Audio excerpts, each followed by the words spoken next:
बिस्मिल्लाहिर्रहमानिर्रहीम। उम्मीद करता हूँ कि आप सब लोग खैरियत से होंगे। तो आज के इस वीडियो लेक्चर के अंदर हम देखेंगे कि पीएचपी के अंदर कुछ बने बनाए मैथ्स के फंक्शन हैं।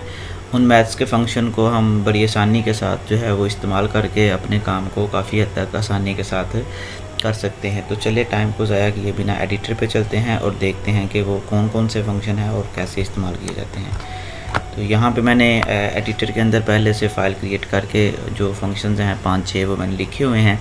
इनमें से कुछ जो है वो मैं करके दिखा दूँगा और कुछ जो है वो आपके लिए टास्क होगा एज एन असाइनमेंट। ठीक है, तो हमारे पास इसके अलावा भी हैं, लेकिन ये मैंने जो बड़े कॉमनली ज़्यादा इस्तेमाल होने वाले फंक्शन हैं वो यहाँ पे लिस्ट किए हैं और इनको जो है वो वन बाय वन जो है वो आपको मैं करके भी दिखा देता हूँ।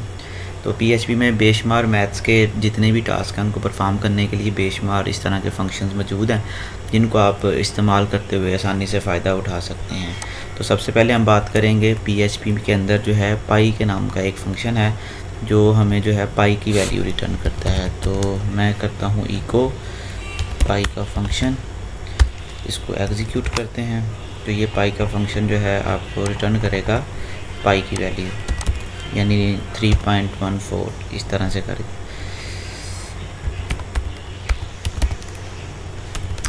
फाइल का नाम मैंने रखा हुआ है maths.php। तो ये देखें मुझे जो है वो पाई की वैल्यू जो है वो रिटर्न कर रहा है 3.14 वाली। ठीक है, उसके बाद नेक्स्ट फंक्शन की तरफ चलते हैं। यहाँ पे मैं ब्रेक का टैग लगा लेता हूँ ताकि नेक्स्ट आउटपुट जो है वो नेक्स्ट फंक्शन में आए। यहाँ पे मिन और मैक्स का फंक्शन है, एक मैं कर देता हूँ। मिन का फंक्शन मैक्स का आप लोग खुद करेंगे प्रैक्टिस के लिए। तो यहाँ पे मैं इको कर लेता हूँ मिन, और मिन को जो है वो नंबर ऑफ़ वैल्यूज़ जो है वो यहाँ पे हम इनपुट कर देते हैं। लेट्स से 1 है, लेट्स से 11 है, 22 है, 54 है, 6 है, 3 है, 2 है, 78 है, 44 है। ये मैंने कुछ नंबर्स जो है वो इनपुट किए हैं। तो ये वाला फंक्शन जो है वो मुझे क्या करेगा, मिनिमम नंबर जो है वो रिटर्न करेगा। यानी कि अगर हम यहाँ पे इन नंबर्स में देखें तो मिनिमम नंबर जो है वो 2 है। तो चलें एग्जीक्यूट करते हैं। तो ये देखें 2 को रिटर्न कर रहा है। ठीक है, इसके बाद आ जाएँ मैक्स का फंक्शन आप खुद करेंगे। इसी तरह से आप जो है वो मिन की जगह पे मैक्स लगा देंगे तो आपका जो है वो फंक्शन आपको मैक्सिमम नंबर रिटर्न करेगा।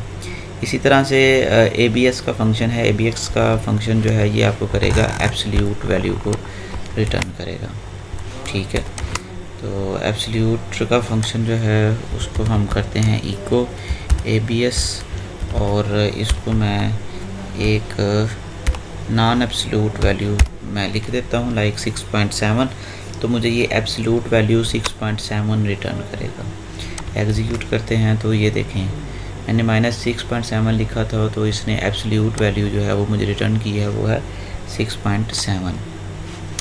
इसके बाद स्क्वायर रूट का फंक्शन है। तो यहाँ पे स्क्वायर रूट के फंक्शन को इको और SQRT के फंक्शन को हम लेट्स से मैं 25 जो है वो लिख देता हूँ। तो ये मुझे क्या करेगा, 25 का स्क्वायर रूट जो है वो मुझे रिटर्न करेगा। इसको सेव किया तो 25 का स्क्वायर रूट 5 होता है। तो ये देखें मुझे उसने 25 का स्क्वायर रूट जो है 5 रिटर्न कर दिया है।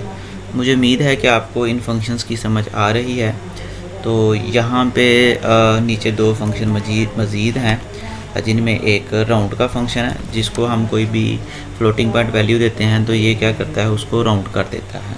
ठीक है, जैसे 0.56 अगर देंगे तो ये 1 कर देगा उसको, या अगर 0.46 देंगे तो ये उसको 0 कर देगा। तो ये वाला फंक्शन आपने राउंड वाला खुद से जो है वो ट्राई करना है कोई फ्लोटिंग पॉइंट वैल्यू देके। रैंडम का फंक्शन बड़ा मज़े का है और रैंडम नंबर जनरेट करवाने के लिए हम रैंडम का फंक्शन इस्तेमाल करते हैं। रैंडम का फंक्शन है रैंड। तो इसको अगर हम क्लिक करेंगे तो ये क्या करेगा, रैंडम नंबर जो है वो जनरेट करके दे देगा। ठीक है, ये 1, 9, 10 इस तरह से करके।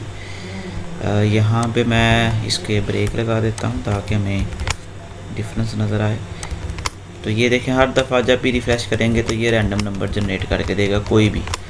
अच्छा ये बहुत बड़ा नंबर जनरेट कर रहा है, आपको छोटा नंबर चाहिए तो आप रेंज भी इसको दे सकते हैं। लेट्स से मैं कहता हूँ मुझे फ्राम 10 to 20 के बिटवीन ही कोई रैंडम नंबर चाहिए हमेशा, तो ये 10 से 20 के बिटवीन आपको रैंडम नंबर जनरेट करके देगा। ये देखो जितनी दफ़ा भी रिफ़्रेश करेंगे, ये मैं बार बार रिफ़्रेश कर रहा हूँ और जितनी दफ़ा भी मैं रिफ़्रेश कर रहा हूँ उतनी दफ़ा नंबर चेंज हो रहा है।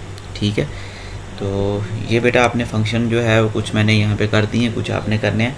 इसके अलावा भी बड़े फंक्शन हैं मैथ्स के, जैसे ज्योमेट्री के फंक्शन हैं बेशुमार, वो वाले आप इनका जो है कंप्लीट रेफरेंस इसकी डॉक्यूमेंटेशन से पढ़िएगा और पढ़ के उन फंक्शंस को जो है वो आप प्रैक्टिस करिएगा। और अगर आपका कोई क्वेश्चन है तो वो आपने मुझे कमेंट से पूछ लेना है।